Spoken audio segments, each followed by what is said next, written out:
Here's a Beyond the Pitch podcast quick hit from the WVSA Digital Network. One of those is checking out behavior change with your kids in terms of like eating and sleep.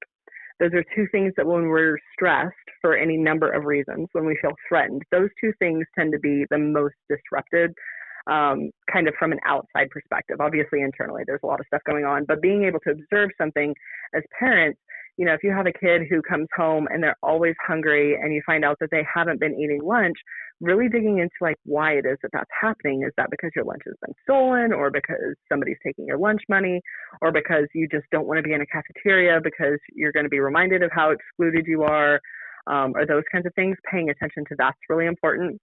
And then in terms of sleep, looking at kids who, you know, maybe they've had a pretty good sleep record most of their life, but now all of a sudden, you know, they're sleeping a lot more than usual. And it's not kind of one of those developmental times that we would suspect that they should be sleeping more, you know, when their hormones are raging and that kind of stuff. Or kids who have previously been, you know, potty trained and they've been doing fine, but then all of a sudden when they're asleep, then they're engaging in bedwetting behavior and that kind of stuff. Kids who maybe cry themselves to sleep or are scared to go to sleep. Kids that just withdraw in most places. Maybe they've been walking to school, but now they're afraid to walk to school and they want you to drive them all the time. Some of those behavioral shifts are really important for parents to pay attention to because they can really point to bullying as well as other issues.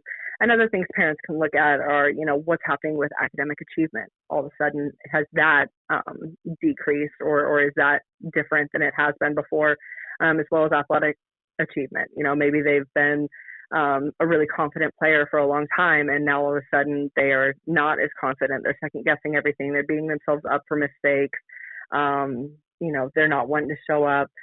Maybe they're engaging in more risky behavior, or they're missing school, or that kind of stuff. Maybe they've been talking about, you know, not wanting to be around anymore. You know, maybe we're seeing an increase in suicidal ideation or self-harm behavior, or those kinds of things that sometimes coaches can see, but sometimes they can't. And it's really important for parents to be paying attention, as well as teachers and other kind of adults in their lives.